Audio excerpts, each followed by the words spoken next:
Hello, আসসালামু আলাইকুম। আপনারা সবাই কেমন আছেন? আমি ভালো আছি। যে যেখান থেকে আমার ভিডিওটি দেখছেন সবাইকে অসংখ্য ধন্যবাদ। আমি সকাল সকাল ঘুম থেকে উঠে নামাজ কালাম পড়ে আমি ঘর পরিষ্কার করছিলাম। আর ভাবছিলাম মনে মনে আজকে একটা ভিডিও দেব। অনেক দিন ধরে বড় ভিডিও আমি দিইনি। কারণ সময় পাই না, সময়ের অভাবে আমার হয়ও না। তাড়াহুড়া করতে করতে আমার কোনো ভিডিও আমি করতে পারি না। আসলে একা হাতে রান্না করা, একা হাতে কাজকর্ম করা, ছেলেমেয়ে সংসার সামলানো, এগুলো আসলে হয় না। আর ভিডিও করার ব্যাপারটা হচ্ছে অন্যরকম। এটা একটা সময় সাপেক্ষের ব্যাপার। তারপরে ক্যামেরা ধরা, ভিডিও করা, এডিট করা, অনেক ঝামেলা আছে। এই জন্য হয় না। তো আজকে ভাবতে ভাবতে অনেক দিন পরে আমি একটা লং ভিডিও আপলোড দিচ্ছি। তো দেখতে থাকেন সবাই। আমি অনেকগুলো কয়েক পদের তরকারি রান্না করে রাখি, কারণ হচ্ছে আমার ছেলে মেয়ে স্কুলে যায়, কেউ মাদ্রাসায় যায়, যার কারণে আমার তাড়াহুড়া করতে হয়। আমি একেবারে সময় কম পাই, তাই আমি অনেকগুলো পদ করে রাখছি যাতে কোনো সমস্যা না হয়। তো আপনারা যে যেখানে আছেন সেখান থেকে অবশ্যই ভালো আছেন, সুস্থ আছেন।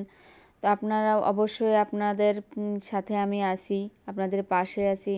যেমন আমি আজ পর্যন্ত আপনাদের অনেক ভিডিও দেখি, সবার ভিডিও দেখি, আমি প্রচুর ভিডিও দেখি, কারণ ভিডিও ব্লগ ভিডিও দেখতে আমার খুব ভালো লাগে। আমি আশা করি আমি যেমন আপনাদের পাশে আছি, আপনারাও আমার পাশে থাকবেন। আসলে ফেসবুকটা এমন একটা জিনিস যেখানে ফেসবুক বলেন, ইউটিউব বলেন, যেখানে এমন একটা জিনিস যেখানে কষ্ট না করলে আসলে কোনো কিছুই সফলতা অর্জন করা যায় না।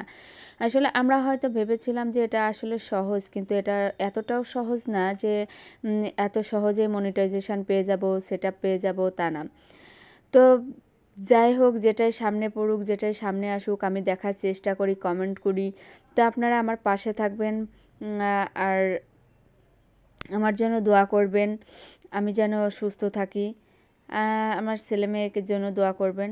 আমি হয়তো অনেক ভালো ভালো কিছু কন্টেন্ট তৈরি করতে পারি না, তবে যথেষ্ট পরিমাণ চেষ্টা করি আপনাদের মতো করার।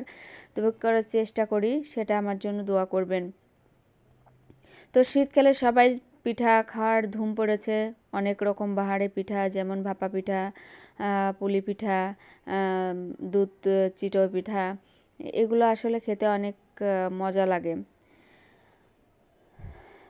আর শীতকালে অনেক সবজিও ভালো।